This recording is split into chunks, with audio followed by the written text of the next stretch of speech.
오늘 우리 함께 읽은 창세기 36장은 에서의 가족과 족보를 우리들에게 보여주고 있습니다. 에서의 이름과 또 그의 가정에 대해서 오늘 함께 살펴보면서 우리 기도의 제목으로 삼고자 합니다. 1절 말씀을 보니까 에서 곧 에돔의 족보는 이러하니라 라고 말씀하고 있습니다. 에서라고 하는 이름은 뜻이 털이 많다라고 하는 것인데요, 이 성경에서 털이 많다라고 하는 것은 유격적인 사람이다 이런 뜻이에요. 그러니까 이것을 달리 표현하게 되면 크리스찬은 크리스찬인데 육신에 속한 크리스찬이다 라고 하는 뜻입니다. 여러분들 사람을 크게 구분할 수가 있겠습니다. 크리스찬하고 넌 크리스찬, 불신자가 있잖아요. 그런데 크리스찬을 둘로 나누게 되면 영에 속한 사람이 있고 육신에 속한 그리스도인이 있는 것입니다. 불신자도 두 분류로 나누게 되면 윤리와 도덕으로 잘 사시는 분들이 있고요, 타락한 인간의 본성으로 사시는 불신자들이 또한 있는 것입니다. 그런데 이렇게 사람을 네 분류하게 될 때 에서는 어디에 속했습니까? 육신에 속한 그리스도인이라는 거예요. 분명히 그리스도인은 그리스도인인데 넌 크리스찬보다도 못한 육신의 것에 집착하고 육신의 것을 따라서 사는 그러한 사람이었다라고 하는 것을 우리들에게 보여주고 있는 것입니다. 여러분들, 우리가 육신에 속한 사람이 아니요 영에 속한 그리스도인이 되려면 어떻게 돼야 되는 것입니까? 주께서 말씀하시기를 내가 너에게 이런 말이 영이요 생명이라고 말씀했습니다. 우리는 육신에 속한 사람이 아니라 영에 속한 사람이 되려면요, 그리스도의 말씀이 우리의 신비에 새겨져야 되는 것입니다. 그럴 때 우리는 영에 속한 사람이요 생명에 속한 사람이 될 수가 있는 것입니다. 이와 같은 은혜가 있기를 주 예수의 이름으로 축복합니다. 여러분들, 에서를 에돔이라고 하는데 에돔은 붉다라고 하는 뜻입니다. 이 붉다라고 하는 것은요, 팥죽 사건과 연관이 있는 것이죠. 팥죽이 붉은색 아닙니까? 에서는 들사람이라 이 사냥하고 돌아오는 길에 너무 시장했는데 야곱이 팥죽을 쓰고 있는 거예요. 배고파서 한 그릇 다오 하니까 주지를 않는 거예요. 그래서 에서가 팥죽 한 그릇을 얻어먹기 위해서 자신의 장자권을 팔게 됩니다. 팥죽 한 그릇에 장자권을 팔아넘긴 에서를 성경은 평가하기를 망령된 자다 이렇게 말씀하고 영이 망해버린 사람이라는 거예요.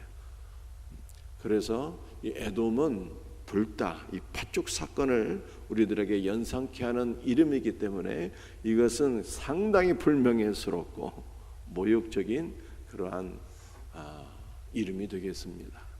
에서가 이러한 사람이었다. 육신에 속한 그리스도인이었고 장자권을 무시한 사람이었다. 이렇게 성경이 말씀하고 있는 것입니다.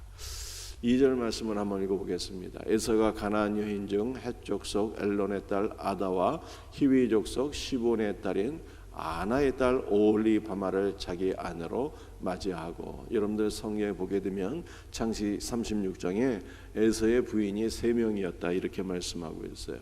첫 번째 부인은 헷 족속 엘론의 딸 아다였는데요, 이 엘론이라고 하는 것은 지도자라고 하는 뜻입니다. 힘 있는 가문의 딸과 더불어서 에서가 결혼했다는 거예요. 그런데 그 부인의 이름은 아다였는데요, 아다는 장식이란 뜻입니다.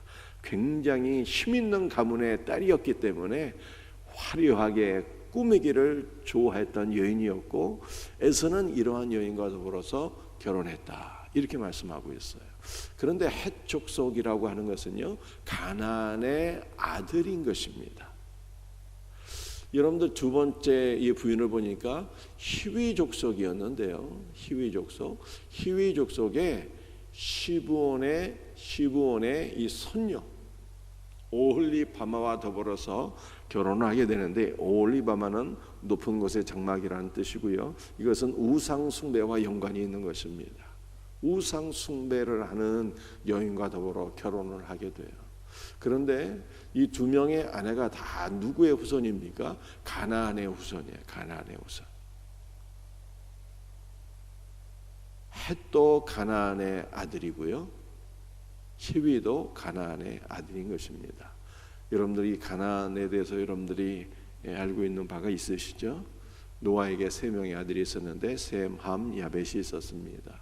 그런데 어느 날 노아가 포도주에 취해서 벌거벗고 있는데 노아의 벌거벗은 모습을 함이 보고, 둘째 아들 함이 보고 자기 형제들에게 나가서 다 고자질하지 않습니까? 그래서 노아가 저주를 하게 되는데 자신의 벌거벗은 모습을 본, 그리고 이것을 소문낸 함을 저주하는 것이 아니라 함의 아들 가나안을 저주하게 됩니다. 그래서 가나안이 저주를 받게 되는 거예요. 그런데 에서의 부인들은 다 누구의 후손들이었어요? 가나안의 후손들이었어요. 저주받은 가문의 후손들이었다는 거예요. 그러므로 이삭이 두 며느리를 맞이하게 되는데 다 저주받은 가문의 자녀들인 거예요. 겉으로 보게 되면은 힘있는 성공한 가문의 자녀들이었습니다. 성공한 가문의 자녀들이었어요. 굉장히 화려하고 자기를 꾸미는 사람들이었습니다. 그러나 내면을 보니까 이 두 명의 며느리는 다 저주받은 가문의 후손들이었고 다 우상 숭배하고 허영에 찌든 사람들이었어요. 그래서 이삭이 리브가가 이 두 명의 며느리를 맞이하고 난 이후에 그들로 인해서 마음이 근심이 되었더라, 고통이 되었더라. 성경이 이렇게 말씀하고 있습니다. 그래서 에서는 다시 결혼을 하게 되는데요, 누구와 더불어 결혼하게 되는가 하면은 아브라함의 아들인 이스마엘의 딸 느바요스의 누이 바스마과 더불어서 결혼을 하게 됩니다. 저주받은 가문과 더불어서 결혼했더니 부모에게 근심이 되어서 부모를 조금이라도 기쁘게 하고자 야곱의 아브라함의 아들이었던 이스마엘의 딸 느바요스의 누이 바스맛을 부인으로 맞이하게 되었다. 이렇게 성경이 말씀하고 있습니다. 그러나 부모님을 기쁘게 하고자 아브라함의 후손과 더불어서 결혼한 것까지는 좋았는데 부모님을 기쁘게 한 것이었지 사랑의 동기는 아니었다. 이렇게 성경이 또한 말씀하고 있는 것이죠. 그러므로 우리의 자녀들을 위해서 우리가 기도해야 됩니다. 우리의 자녀들이 어떠한 믿음의 배우자를 만나야 될까요? 정말로 믿음의 가문에 속한 믿음의 사람을 만날 수 있도록 기도해야 되고요. 또한 믿음의 사람을 만날 뿐만 아니라 그리스도 안에서 사랑으로 행복한 믿음의 가정을 이루게 하소서라고 기도하고 여러분의 모든 기도의 제목들이 응답받을 수 있기를 주 예수의 이름으로 축복합니다. 그 다음에 이 에서가 어떠한 삶을 살았는가라고 하는 것을 보여주고 있는데요, 창세기 36장 6절과 8절 말씀을 같이 한번 읽어보겠습니다. 에서가 자기 아내들과 자기 자녀들과 자기 집의 모든 사람과 자기의 가축과 자기의 모든 짐승과 자기가 가나안 땅에서 모은 모든 재물을 이끌고 그의 동생 야곱을 떠나 다른 곳으로 갔으니 이에 에서 곧 에돔이 세일 산에서 거주하니라. 여러분들 6절과 8절 말씀을 보게 되면 두 가지인 것을 보게 됩니다. 첫 번째는 에서가 자기 모든 사람 자녀들과 자기에게 속한 모든 사람과 짐승을 이끌고 어디로 갔다? 세일선으로 가서 거주했다라고 하는 것입니다. 그런데 에서는 6절 말씀을 보니까요, 뭐가 많았습니까? 가축도 많았고 가나안 땅에서 모은 재물도 많았어요. 부자였다는 것입니다. 이 부자에서가 세일산으로 가서 거주했다. 이렇게 말씀하고 있습니다. 에서는 어떻게 해서 짐승도 많고 모은 재산도 많았을까요? 아버지 이삭이 죽고 난 이후에 아버지 이삭이 물려준 그런 가축과 재산이 많이 있어서 아버지에게서 유산으로 받은 것들을 가지고 그가 야곱을 떠나서 세일산으로 가서 거주했다라고 하는 것이 6절과 8절 말씀인 것입니다. 그런데 이것은 아버지 이삭이 에서를 축복한 것이 성취가 된 것으로 우리가 이해할 수가 있습니다. 여러분들, 아버지 이삭이 장자의 복을 누구에게 주게 됩니까? 야곱에게 주게 되거든요. 야곱이 장자의 복을 받고 난 이후에 에서가 와서 아버지에게 복을 달라고 간구합니다. 아버지여, 나에게도 복을 주옵소서. 아버지가 나를 위해서 빌 복을 남겨두지 아니하였나이까. 이렇게 말하면서 내게도 복을 주소서, 내게도 복을 주소서, 그렇게 울면서 매달리게 될 때에 이삭이 에서를 축복하게 되죠. 이삭이 에서를 축복한 말씀이 창세기 27장 39절 40절 말씀인데요, 어떤 내용이었는지 제가 전에 설명드린 것 같은데 다시 한번 더 보시겠습니다. 같이 읽어볼까요? 내 주소는 땅의 기름짐에서 멀고 내리는 하늘 이슬에서 멀 것이며 너는 칼을 믿고 생활하겠고 내 아우를 섬길 것이며 내가 매임을 벗을 때에는 그 멍에를 내 목에서 떨쳐 버리리라 하였더라. 아멘. 여러분들, 우리 한글 성경에서는 땅의 기름짐에서 멀고 나는 땅의 기름짐에서 상관없고 내리는 하늘 이슬에서 멀 것이며 그래서 너는 하늘 이슬과도 상관없을 것이야, 이렇게 이해하게 되지만 원문에는요, 멀고 멀 것이며 라고 하는 것이 전혀 다른 뜻이에요. 그러니까 번역이 잘못되었다, 이렇게 이해할 수 있겠습니다. 내 주소는 땅의 기름짐에서 멀고 했는데요, 이 멀다는 것은 뭐뭇이다, 이런 뜻이에요. 그러니까 내 주소는, 내가 사는 곳은 땅에 기름짐이 있을 것이다, 이런 뜻입니다. 여러분들, 실제로 이 에서는 세일산에 사는데 이 세일산은 가나안 동편이거든요. 그 가나안 동편은 목축하기에 매우 적합한 매우 기름진 땅인 것입니다. 매우 기름진 땅이에요. 이 땅이 기름지다라고 하는 것은 그 땅이 좋다라고 하는 뜻도 있지만 물질적으로 복을 받게 될 것이다. 땅에 기름진 물질의 복이 있을 것이다, 이렇게 말씀. 너에게는 땅에 복이 있다. 너에게는 물질적인 복이 있을 것이다. 이삭이 에서를 그렇게 축복한 거예요. 그래서 이 말씀이 성취가 되어서 에서가 가나안 땅에서 많은 짐승과 모은 재물을 가지고 세일산으로 갔다, 이렇게 말씀하고 있는 것입니다. 그 다음 말씀을 보니까 내리는 하늘 이슬에서 멀 것이며, 하늘 이슬은 여러분들 하나님의 은혜를 가리키는 것이거든요. 너는 은혜와는 상관없는 삶을 살게 될 거야, 이것이 아니라 멀 것이며 라고 하는 것은요, 뭐뭐 곁에 라고 하는 뜻이에요. 여러분들, 가나안 땅은 하나님의 은혜가 임하는 땅 아닙니까? 그런데 실제로 야곱은 하나님의 은혜가 임하는 가나안 땅 바로 곁에 살게 돼요. 가나안 땅 바로 곁 요단 동편 세일산에 살게 되는 것입니다. 그러니까 이것은 저주의 말이 아니라 아버지 이삭이 에서를 이렇게 축복했다는 것이죠. 너는 은혜에서 멀지 않을 것이다, 이렇게 기도를 하여 준 것입니다. 그 다음에 이 말씀을 보면 너는 칼을 믿고 생활하겠고, 여러분들 물질의 복이 있으니까 쉼이 있겠죠. 그래서 너는 너의 쉼과 능력을 믿고 생활하겠고, 그런데 칼을 믿고 생활하면, 자신의 힘과 능력을 믿고 생활하면 그것이 복된 일입니까? 복된 일이 아니거든요. 자기의 힘과 능력으로 사는 자는 마침내는 망하게 되는 거예요. 소망이 없는 것입니다. 그래서 이삭이 에서를 축복할 때 무엇이 복된 길인 것이냐, 무엇이 살 길이냐, 살 길을 알려주게 됩니다.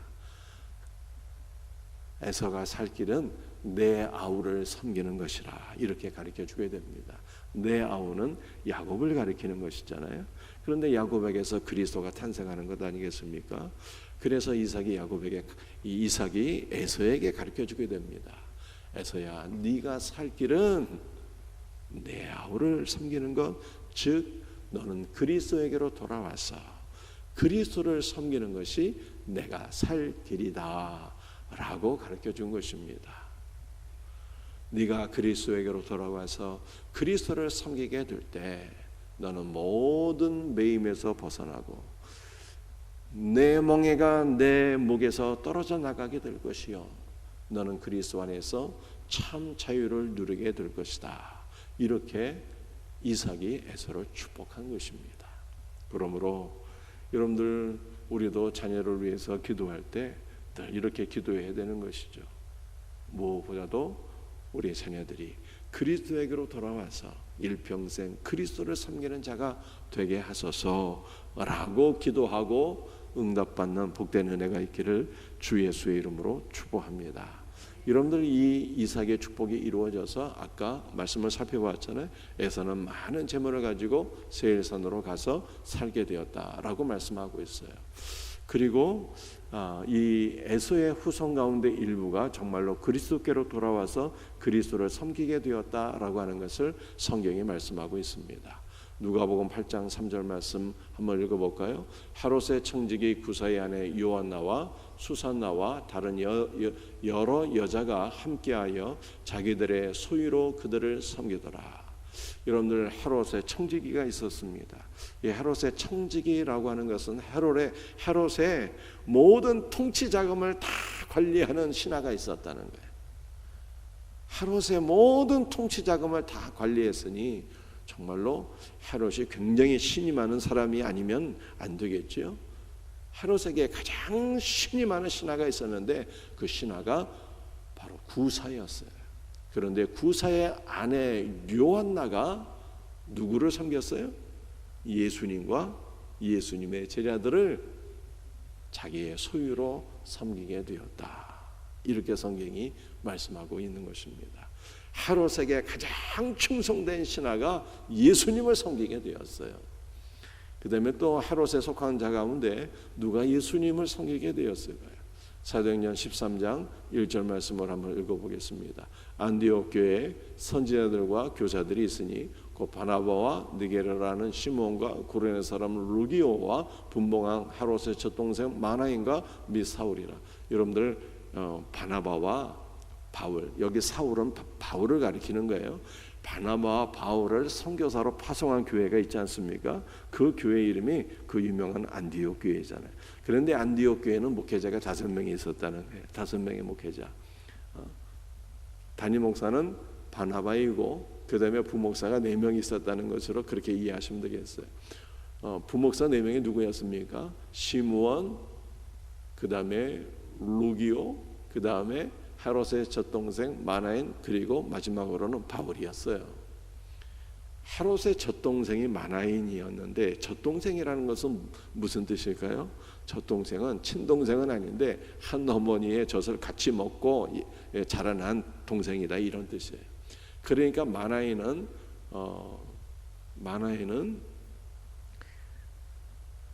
한 부모 밑에서 같이 양육을 받은 그러한 헤롯의 형제였던 것이죠. 그러니까 헤롯 가문에 이 에돔 족속에서 헤롯이 나오잖아요. 이 헤롯은 말이죠. 사실은 나쁜 왕이었어요. 예수님이 탄생할 때 베들레헴 인근에 2살 이하의 어린아이를 다 죽이기도 하고 폭정으로 이스라엘을 괴롭혔지만 그 가운데 일부가 그리스도께로 돌아왔다는 거예요. 헤롯의 청지기 구사의 아내 요한나가 그리스도께로 돌아와서 그리스도를 섬기게 되었고, 또 에돔의 후에 이 헤롯의 젖동생 마나인이 그리스도에게로 돌아와서 그리스도를 섬기는 자였더라.